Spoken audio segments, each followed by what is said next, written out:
Buenas tardes a todos. Good afternoon, everyone. Special shout out to the teachers and educators in the audience. Welcome to GEG APAC Weekend Stay Connected 4.0.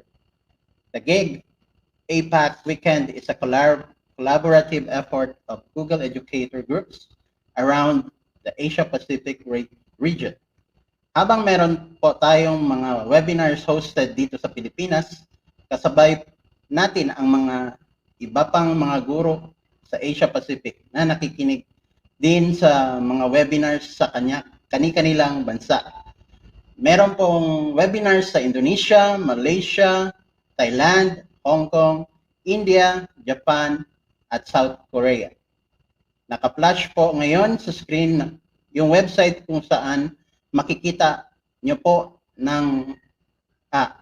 lahat ng webinars na nangyayari ngayon. So for this afternoon, our speaker is a head teacher 3 at Makati Science High School as Department Head of Technology and Livelihood Education, Information and Communications Technology, TLE or ICT.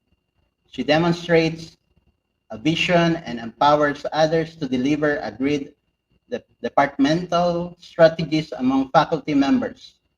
Part of her work is to develop and sustain appropriate structures for management, consultation, decision-making, and communication with staff and students on information and technology, related programs and activities. Her expertise made her a trainer for ICT skills competition, handling both students and teachers for competitions. She has been an ICT teacher and ICT coordinator for 15 years prior to her being head teacher or department head. Part of her training includes that of Google seminar and workshop during the top Google leaders meeting in Singapore in June 2016 and in May 2017. She then initiated the deployment of Moodle, Learning Management System, or LMS, at Makati Science High School, which tasks include management and updating of the school website and creation of students and teachers' account in school domain for a well-managed ICT tools and equipment for teaching and learning as a result of the need for online classes amidst COVID-19 pandemic. To note, she increasingly widened her network when invited to attend and participate in the International Science Technology Education, ISTE, at Chicago, United States of America in June 2018. She is currently detailed at DepEd Central Office as an EdTech specialist of the Information and Communication Technology Service, Educational Technology Unit, or the ICTS EdTech Unit.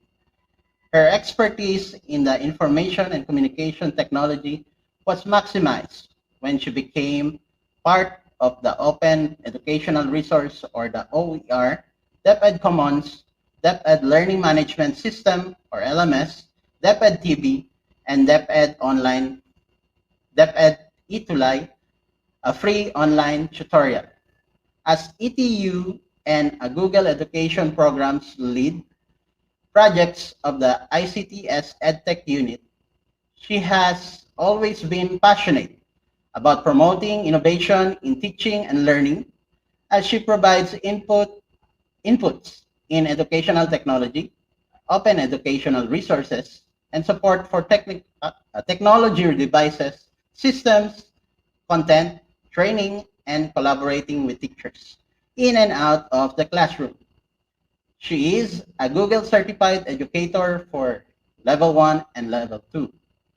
She is a Computing Technology Industry Association Information Technology, CompTIA IT, Fundamental Certified, an MS graduate of Masters of Science in Information Technology at Rizal Technological University. She is now in her doctoral degree, taking up Doctor of Technology Education.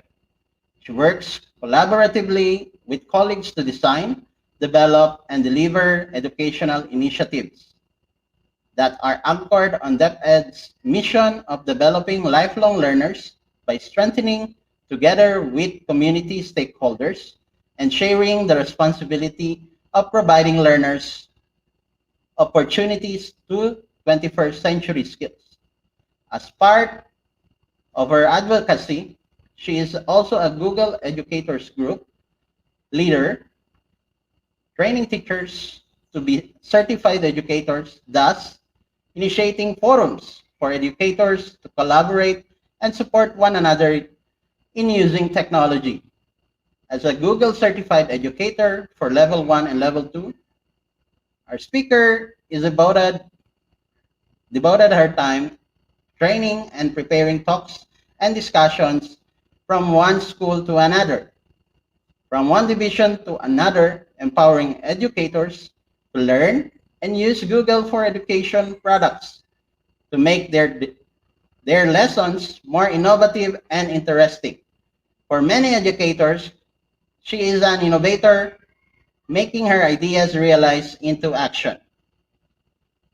To formally start the session for today, allow me to welcome Miss Rowena Reyes. Let us join her as we explore a whole new world in Google Classroom. Hello, good afternoon to all. Magandang hapon sa inyong lahat. I hope na stay tayo kahit maulan. Pero good thing naman dahil medyo nabawasan ang init. Ayan. So, handa na po ba tayo? Handa na ba tayo sa ating pag-uusapan this afternoon? My topic is all about a whole new word in Google Classroom. Why is it a whole new word? Kasi may istorya siya, diba? So mamaya later on, we're going to discuss it. And a lot of our teacher today, we engage the use of technology. So that's why I titled it a whole new word for us teacher because there are a lot of reasons why teacher engage with the use of technology. Yan. So let's start. COVID-19 COVID-19 has encouraged teacher and students to break the four walls and step into digital world, a word that prides itself over timeless reach of ideas, people, skills. Before the crisis, Google Classroom was being used by only a few educator, but today it has been embraced with people arms and has shown all it stakeholder what been missing on online platform, which has the potential to break the invisible barrier of a classroom paradigm and bring closer to each other and that is the end goal. So that's why uh because of the pandemic, nagbago lahat ng ganap sa education. So 'di ba, some of us bring yung malalayo because we use Google Meet kahit na nasa remote tayo. We being closer. Dinala natin sa world ng technology. That's why a Google Classroom is most widely used because everything is posted online and also the students can access the materials no longer where they are kahit nasan sila. So also the students who are absent, they can easily get the materials in the Google Classroom as long as the teacher enroll his students. Uh, so nakakatulong both teacher and students, nakakatulong kasi kahit pandemic nagawa pa rin ng teacher na maging creative siya with the use of this technology. And Google Classroom is one of the best technology na ginamit this pandemic. Kasi why? Because this is easy to use. I know some of us participant na nanonood ngayon, some of us medyo alam nyo na ito, but nung nabasa ko yung mga feedback, so yun yung mga i-share ko, yung mga do's and don'ts. Okay? And also, Google Classroom provides very important features. Kung nanood po tayo ng Classroom Anywhere, marami pong mga pagbabago na magaganap. So nakakatuwa si Google nung before the pandemic nabigay siya ng 250 na pwedeng makapasok sa Google Meet. So and now nagbibigay pa rin siya ng mga changes at pagbabago kung saan siya ay nakakatulong sa larangan ng pag-aaral. Sabi nga sa DepEd, ang pagkatuto wag gawing komplikado, isulong ang edukalidad.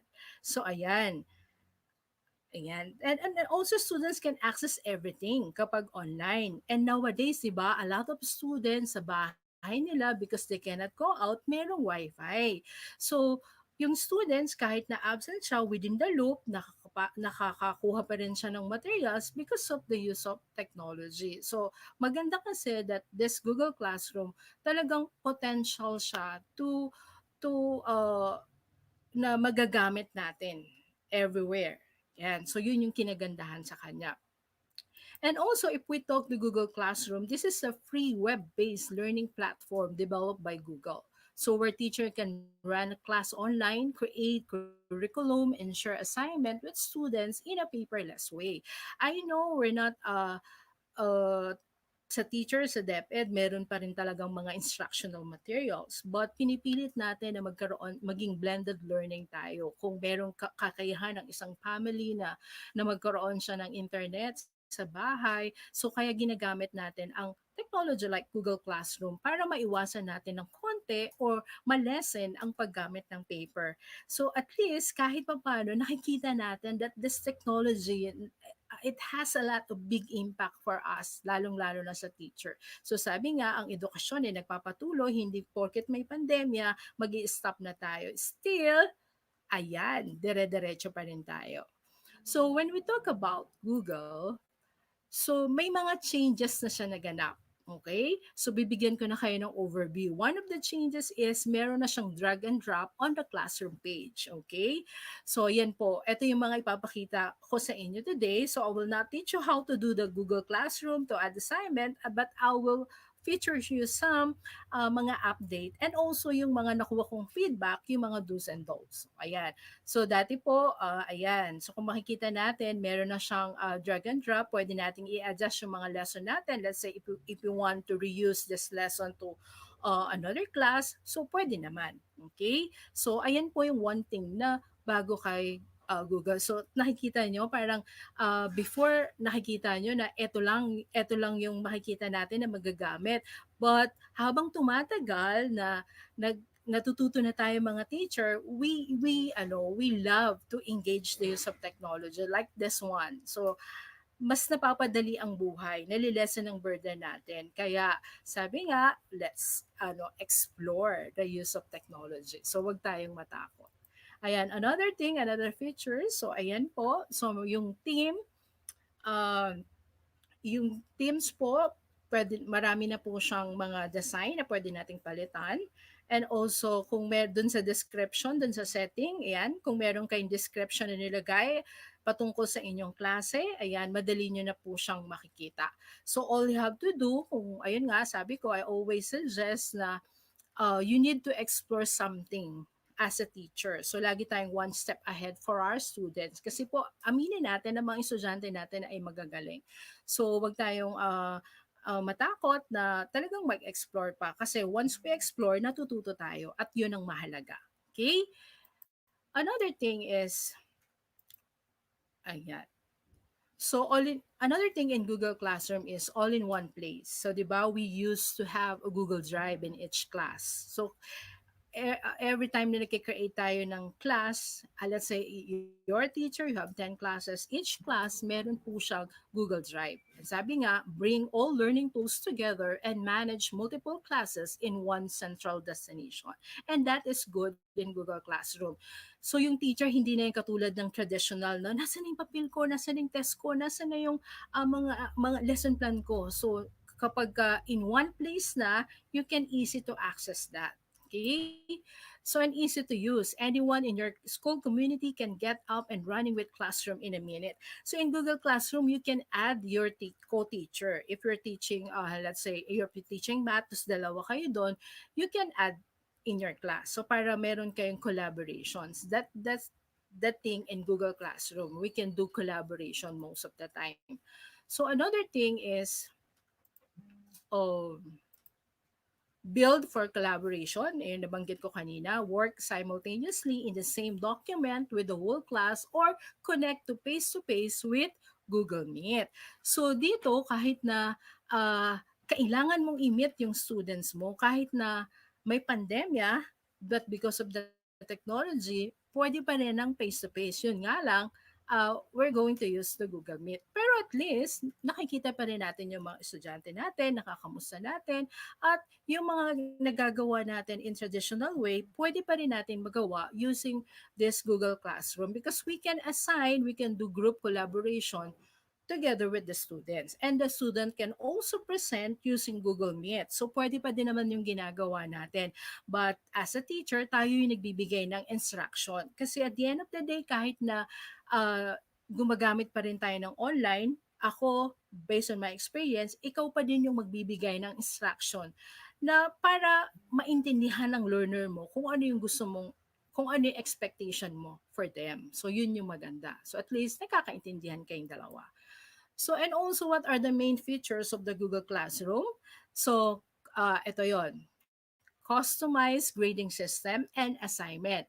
So, feeling natin, medyo paggamit ng technology before, feeling natin na, ay, ito lang yung pwede. Pero hindi, we can modify that. Depende kung ilan yung ibibigay mong quizzes. O di ba kapag masipag ang teacher, we can create 10 quiz. But it's up to you, teacher. So, that's why si Google Classroom, hindi niya nilimitahan yan or hindi niya nilak. So, pwedeng nyo i-modify.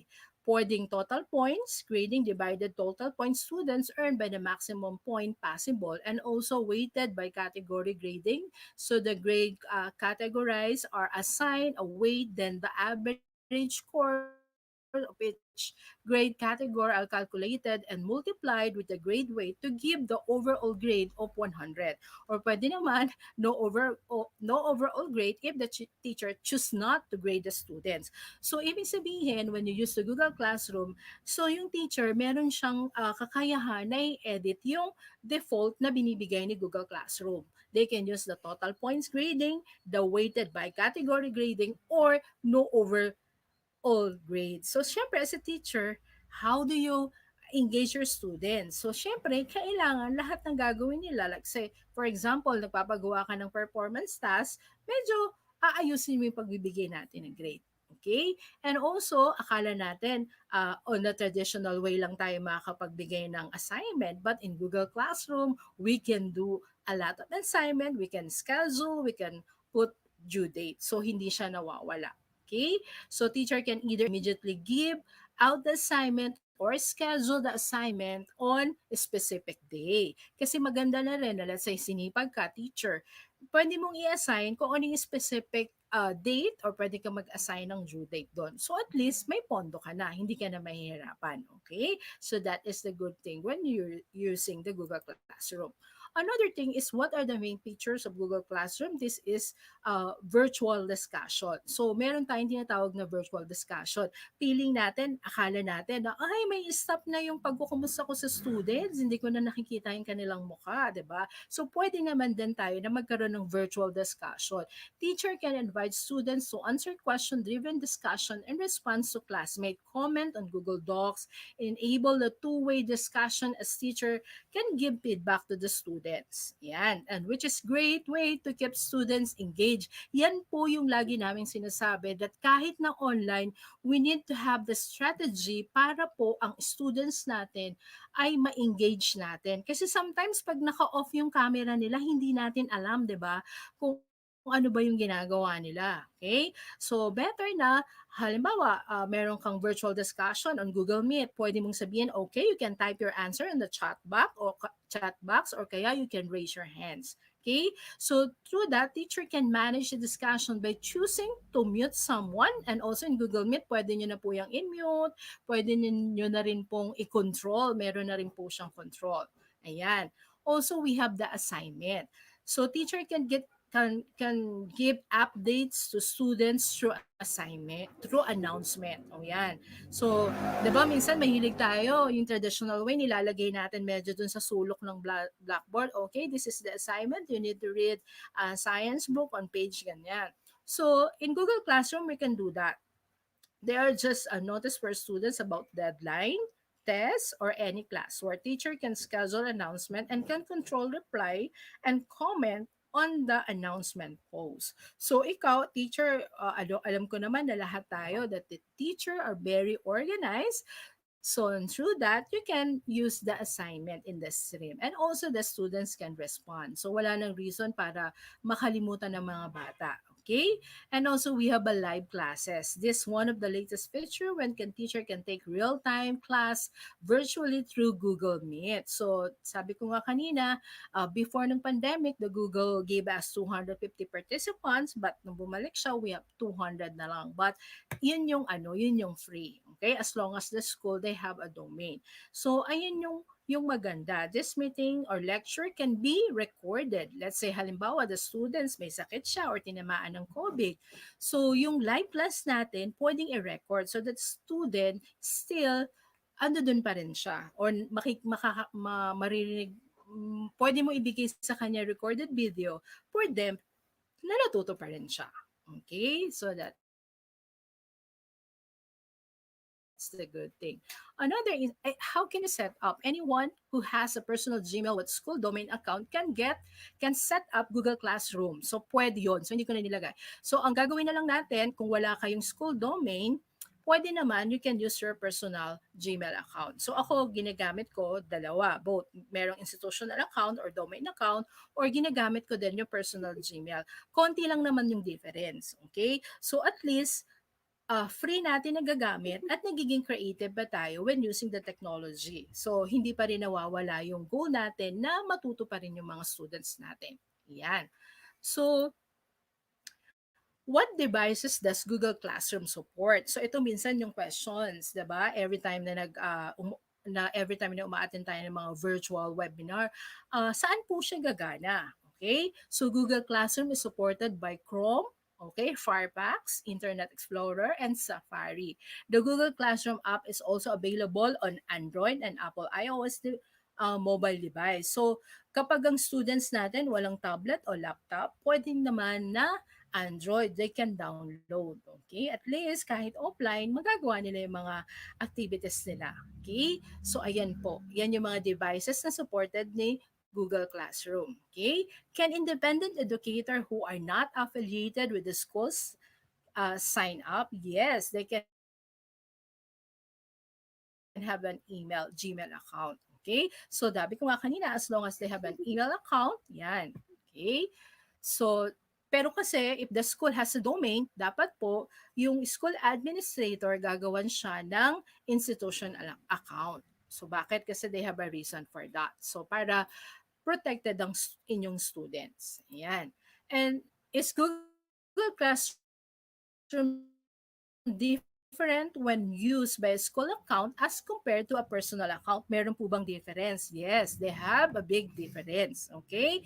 So, user with school account have access to application under Google Workspace for education and therefore can leverage additional features that won't be available to user with personal account. And that is the difference. Kapag gumagamit po tayo ng school domain o ang school po natin ay meron domain, when we talk about domain, like for example, makati-science.edu.ph or yung mga DepEd teacher, meron po yung DepEd account like deped.gov.ph. That is the example of domain. Pag ginagamit po natin yan sa Google Classroom, marami pong mga additional, can leverage the additional features po. So, yung inyong administration or the console, yung domain console ninyo na nag-update or nag-approve, pwede niya pong i-whitelist yan. Pwede niya na po yung ilagay o i-add yung mga additional features. So, yan. So, through that, namo-monitor natin or napoprotect natin yung ating mga learner. Kasi halimbawa po ako, ang ginamit ko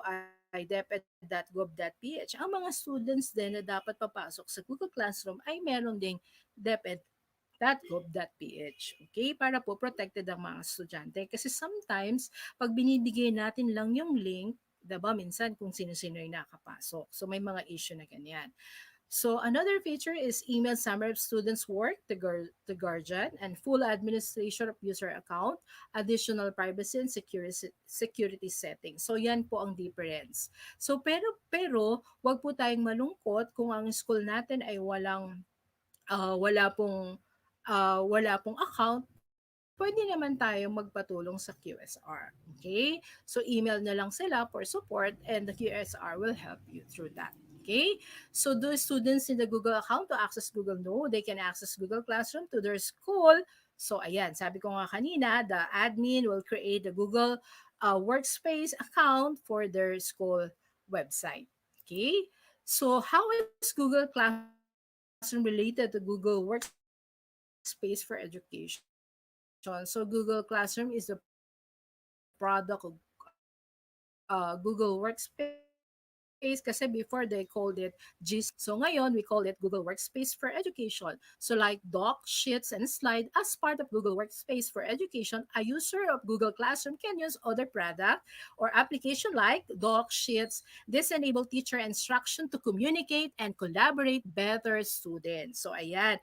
So kung kayo teacher, mahilig kayong gumawa ng mga project-based learning, so from the word communicate and collaborate, you can do that to your students. And that is the best thing when we use Google Classroom. Okay? Can I access Google Classroom if my Gmail is disabled from Google Workspace for education? Yes, Gmail doesn't have to be enabled to access Google Workspace for education. But if the administrator has not enabled Gmail, the teacher and students might not get email notification. Okay? So dapat po alam nila yan. Pagka teacher ka at teacher ka sa school na yan, tapos meron kayong school domain, magpagawa ka na ng account ng school and also the students para lahat kayo kapag may domain, ginagamit nyo yan sa pagtuturo using the technology. At the end of the day, protected ang yung mga students. Every student is different. Yes, we know that as a teacher. How does Google Classroom help me improve personalized classroom experience? So in Google Classroom cater to different types of learning in three ways. What is that? Who the students are. So teacher can create assignment based on the topic. There are options for remediation for those who are lagging behind, and these are the extension activities so those who are ahead of others. So ito po, ginagawa ko minsan kung meron akong students na matalino. Okay.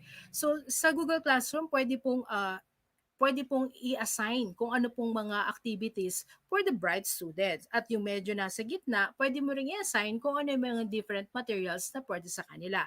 At para po hindi mabore yung mga students. So kasi 'di ba alam naman natin ang kakayahan ng mga students, okay? So ayan, alam natin kung ano yung mga best for our students bilang isang teacher. Kung ano yung mga materials na pwede nilang ibigay para dun sa mga bright at alam nila yung materials na pwede nilang ibigay dun sa standard lang. Okay? So, yun yung maganda sa Google Classroom kasi napipili mo. Okay? Nalalaman mo na agad through the assessment. Okay? So, ayan po. And then how do the students learn? Students may also differ in the way they want to receive information. Some may like to read, whereas other may want to watch or listen. Google Classroom lets you upload document, yes, videos, audio, files, making it possible for teacher to share learning material according to your students' need. Di ba po sa Google Classroom, we can attach YouTube video, ayan, or you can assign it for specific students for us to learn more on the topic that you prepared. So we can do that. So according to the needs of the students. Ayan. So 'di ba ang ganda ng Google Classroom? And another thing, how can the student engage with the teacher? Students have different way of expressing themselves. So Google Classroom allows students to submit their assignment in the form they prepared. Pwede yan. Halimbawa, you can assign or if you want as document, kung ang submission mo as document, you can do that in Google Classroom. Kung videos naman, pwede din. Kung audio files, pwede. Basta lang, you have the instruction always give the instruction for the students if you want to submit assignment kung ano yung gusto mong ipasubmit sa kanila, kung ano yung prepared mo. But don't forget to make the instruction. So this way, the students have the opportunity to showcase their interest and talent. So alam natin ang mga estudyante ay matatalino, but teacher, we need to have instruction. Kailangan yon. Okay? So does Google Classroom offer learning materials that can be shared with students? Yes. There are a few educational application integrated with Google Classroom from where teacher can upload and share learning materials. So pwede yon. Halimbawa, quiz is. Okay? So pwede yon. So, marami tayong pwedeng mga links na pwede nating ilagay sa Google Classroom and then i-click na lang nila. So, mabilis na lang. Okay? So, can teacher assign group work on Google Classroom? Yes, pwede yan. Like for example, while creating an assignment, deselect the all option students and choose the students you want to assign. Yun yung sinasabi ko kanina. Meron yung checkbox for yung students list ninyo. So, pwede kang mag-assign ng group member. When you create the title, like for example, Julius Mendoza, Group 1, to identify which students are assigned to which group. So, ganyan po yung example, assigning group project in Google Classroom. So, dapat alam natin siya gamitin. Okay? I mean, alam nyo na magbigay ng instruction if you want to do the group assignment in Google Classroom. So, as you can see, meron siyang section. So, meron i-uncheck nyo. Let's say, si Adornado at Alfred at Nika, sila yung magkakagroup, then maglalagay ka ng instruction. So, ayan yon if you want to assign a Google Classroom group. Okay? So, ayan. So, another thing is, how can sa parents naman, in order for parents to receive notification from teacher about their students' progress to teacher, so dapat din, pwede nating i-add yung ating parents. Okay? Kung i-allow yun, kung gumagamit tayo ng domain. So, pwede din naman that the administrator ng school domain natin, mag-create sila ng school account for the parents para din para din na maka-join sila at makita nila yung progress ng kanilang bata. Pero teacher can email summaries to the parents about their child progress. So this summary will not contain detail of assignment and due date. So pwede lang yung makikita lang nila the progress. Okay? So malaking bagay na yon, diba? And which application? So there are applications that allow students to attend lecture. Like for example, pwede kayong maglagay to engage the students. You can use the peer deck sa Google Slide kasi gusto nyo very engaging. So parang magkakaroon tayo ng gamification. So pwede tayong maglagay ng peer deck. So kung gusto niyo naman makita yung capacity ng bata to present, pwede niyo silang utusan na mag-present, or teacher can invite students from Google Classroom to the session or any of the above platform. So ayan, pwede po. Tandaan natin, teacher creativity pa rin po when you use the Google Classroom. Okay? Pwede tayong maglagay ng uh, mga application na kung saan may engage pa yung ating mga bata or additional materials for the students to help us to learn more. Okay? So, how secure? So, okay, dito yung issue. How secure? So, secured po because Google Classroom is highly secured. And remember, Google Classroom doesn't have the ownership of any data. The school owns the data, and Google has its own server and platform services to keep this data secured. Administrator can easily monitor and manage data security. So Google Workspace for Education has no ads, and this avoid invasion of privacy by third parties. So protected po tayo. Okay? So ayan po. And which are the tools that allow teacher to give grades and feedback on assignment? Okay, if teacher want to leave feedback for a specific student, they just to have choose the assignment from work page. So dapat po teacher nag-add tayo ng comment. Bakit?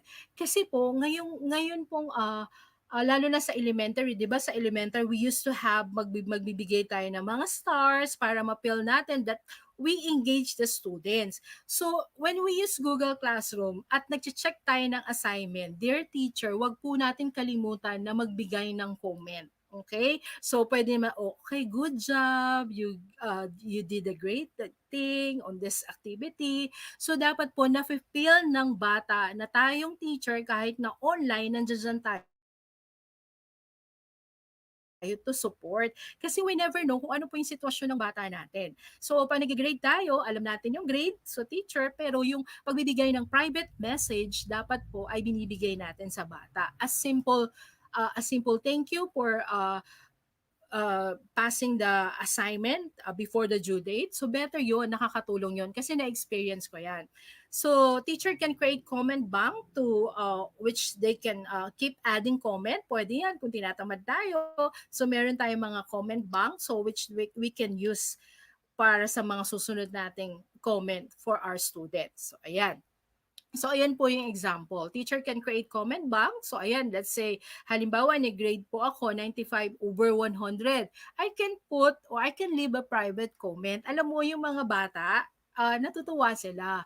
Kasi kung yung mga bata, nabibigyan natin ng mga stars sa kanilang mga pad paper, kahit na po kahit na po mga junior high school na sila, natutuwa sila that every time teacher can comment. So through that, nai-engage natin or na-inspire natin yung bata na mag-aral pa ng mabuti.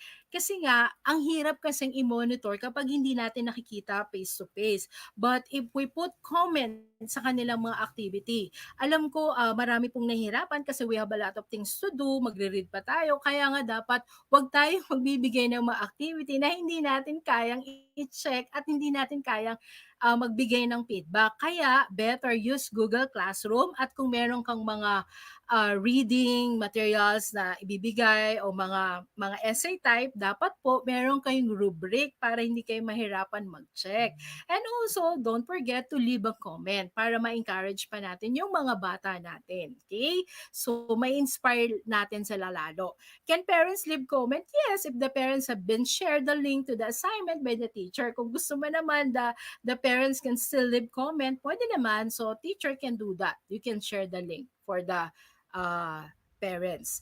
Can teacher have one-on-one with students and parents? Yes, through the use of Google Meet. Sometimes very hard to monitor the students online.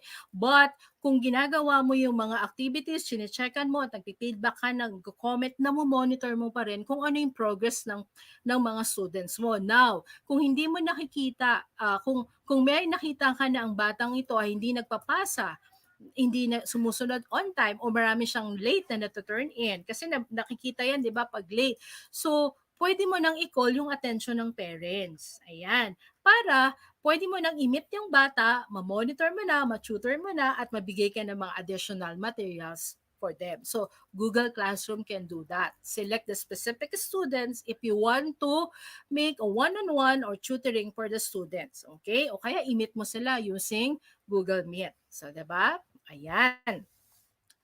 So, ano naman yung mga audiovisual? So, Google Slide and YouTube, pag ginagamit mo sa Google Classroom, you can add yung mga audiovisual to YouTube. Let's say, for example, if you're a history teacher and cannot demonstrate easily kasi may mga audio yon. So, in Google Slide, pwede mong gawin yan. Nasa loob na rin yan ni Google Classroom. Pwede mo nang i-present yung mga lesson mo na kinakailangan ng mga audio and video. So, Google Classroom can do that. Google Slide also allows to teacher to insert audio and video presentation. So, ayan po yung magagawa natin. So, di ba ang galing? Lahat na nandiyan dyan.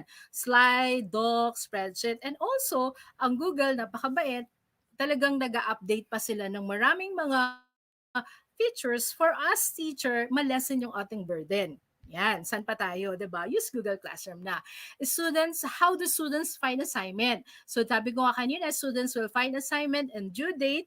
So, classwork page, yung makikita ng student siya. The students see their grade once the teacher has assessed an assignment and return into the students. Dear teacher, if you check the assignment, please turn in back to your students. Okay? So, dapat ibabalik nyo yan. Kasi sometimes, iniipon lang natin. So, ibig sabihin, hindi natin na-check or hindi natin na-assess. Then, magka-cramming tayo. So, tandaan natin, ang technology, sinosolve na yung mga problem. in traditional way. So pinabibilis niya yung paggamit natin. So when using the Google Classroom, once na na-assess mo yung bata at nakita mo na medyo mahina siya, so yan, medyo mag-aano ka na, hindi ka naman mag-worry dahil teacher ka or ma-assess mo na kung yung batang ito ay natuto nga. Okay? So dapat ibinabalik natin. Kung nag-turn in yung bata ng assignment, turn it back to them and put comment. Okay? So yan po.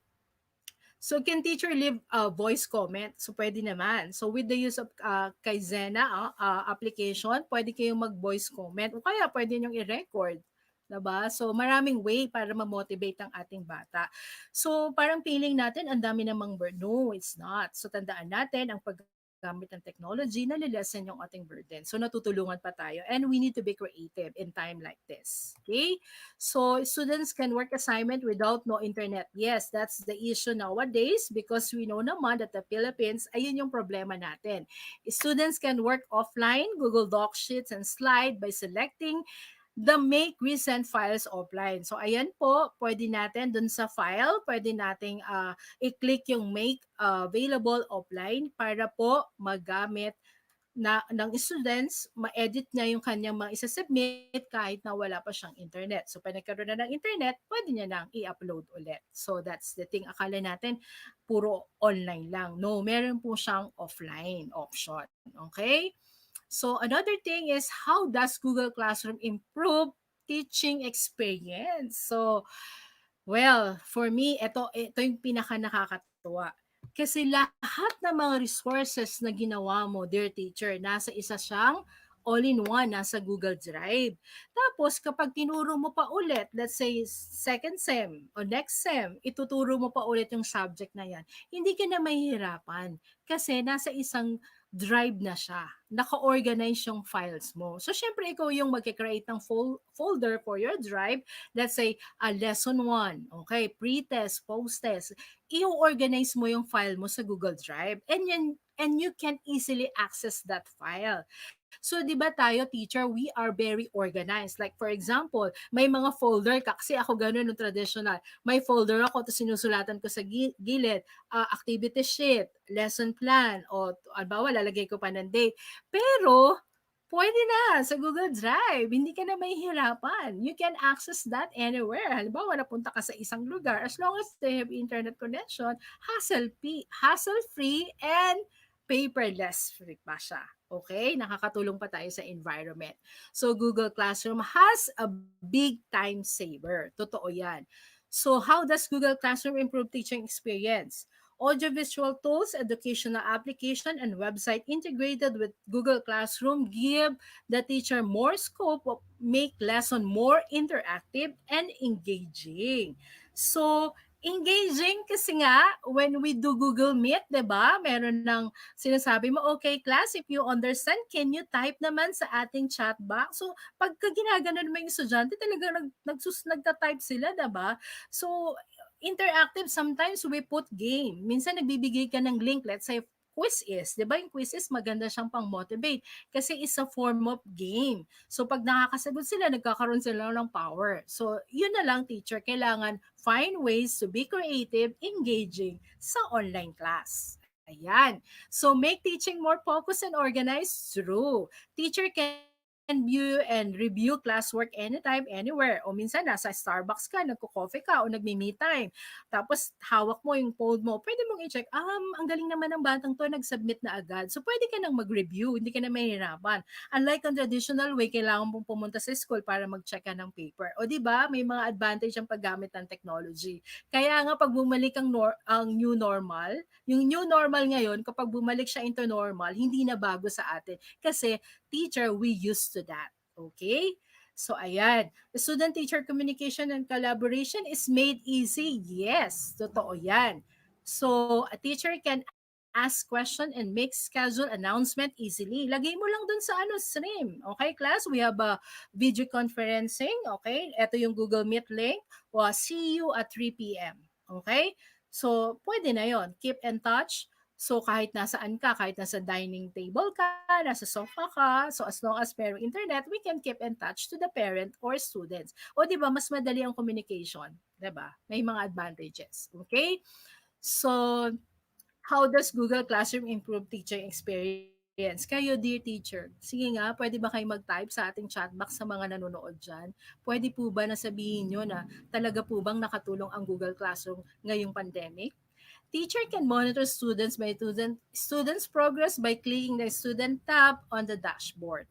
So namo-monitor nila. They can monitor the progress of the students easily. Okay? So dapat masipag din sa teacher. Okay? And ito po yung mga example. How does Google Classroom improve teaching experience? So how can teacher track by students? Let's say ito po yan. So halimbawa, i-click ko lang yan. Bawa Raymond, i-click ko lang yan. So pag clinic ko yan, makikita ko na yung progress niyan, ng students na yan. Kung ano yung mga late na submission niya, ano pa yung mga hindi niya naibigay, ano pa hindi niya napasa, o ano pa yung na-miss niya. So ayan, namo-monitor mo. You can track easily students' progress. Hindi ka na yung before, titingin ka pa sa class record, ganon. So you can easily. Okay? So ayan. So what safety settings and parents can enable in their child Google Classroom account? So how can teacher track students account? So if the child use personal Gmail account to sign in into Google Classroom, parents can adjust the privacy setting. Yun lang po kapag wala po tayong school domain. Ayan. So ang partner po natin sa online learning ay ang parents. So dapat po si parents siniset niya ang ating setting, privacy setting. Bakit? Para i-protect natin ang ating bata, ang ating students. Kasi pag sa school naman, merong administrator na ano niyan, nagtawag dito, naggagawa. Okay? So ayan. So ayan, I hope you learn a lot from this session. There are a lot of things that I can share all about in Google Classroom, but nakakatuwa kasi there are a lot of things that we teacher can do using Google Classroom.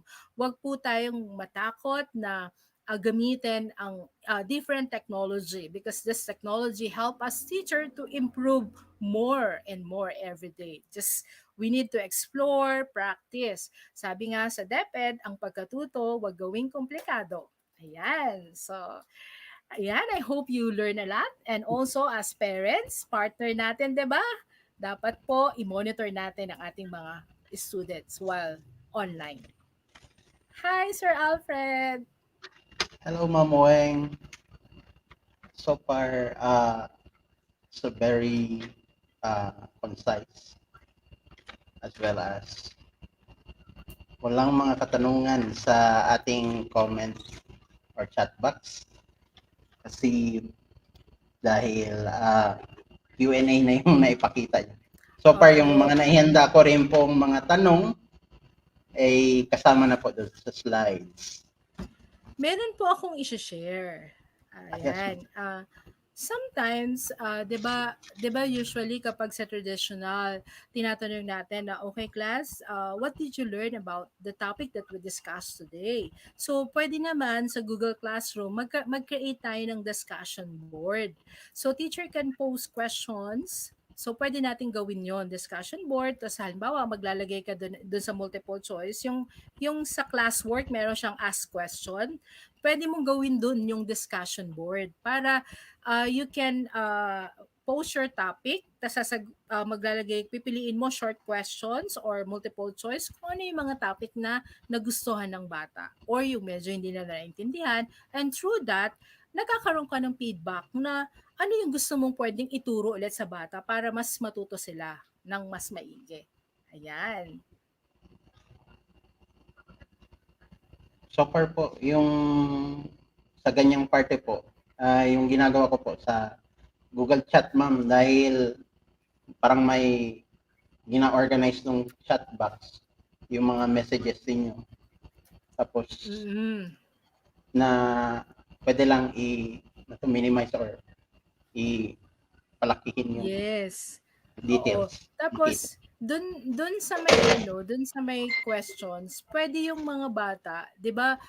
Minsan ako kasi nung una pa lang yung pandemic, 'di ba sa Google Classroom meron siyang StreamYard. Tapos naisip ko, paano kaya makakamusta yung mga students? Dun sa stream, pwede kang maglagay ng announcement kung kamusta na sila. Tapos sasagot naman yung mga bata kasi sa setting the students can post, 'di ba? So ayan. Oh, wow. Ayan. Oo, 'di ba? So, kasi sometimes parang 'di ba 'pag tuturo ka, Sir Alfred, using Google Meet, nakikinig ba 'to? Kasi naka-off ng camera, puwede naman nilang sabihin na, "Teacher, sorry po, naglo-low po ang bandwidth ko, I can off the camera muna." So, siyempre wala kang choice. So, Opo. okay, sige. O kaya ang gagawin ko, magtatanong ako, then sasabihin ko, "Okay class, puwede bang mag-type kayo sa chat box ng sagot?" Para at least naiintindihan mo na nandiya-diyan sila or kaya bigla mo silang tatawagin, ayan, mga gano'n. Opo, ginagawa Online ko po yun. participants, wala po ba kayong tanong? Wait, let's check. Ayan. Sabi ni Ma'am Michelle, Google Classroom which made our lesson interactive and fun. Lahat nasa kanya na.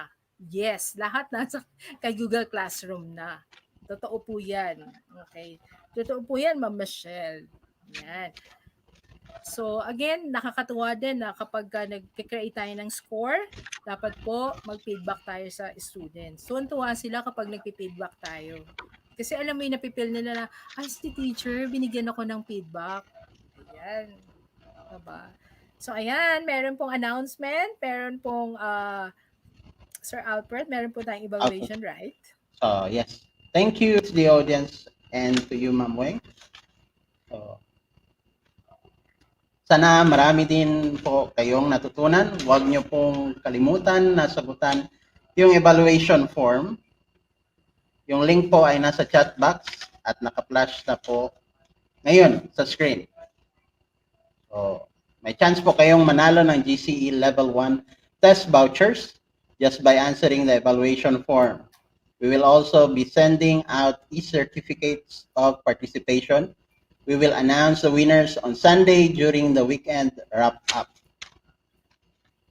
So, ang next talk po natin ay tungkol sa re-exploring teaching with Google Earth by Sir Adrian Luke Cruz. We hope to see you there. Salamat po, lalo na sa mga guro na nagtutulungan para sa bayan. Thank you.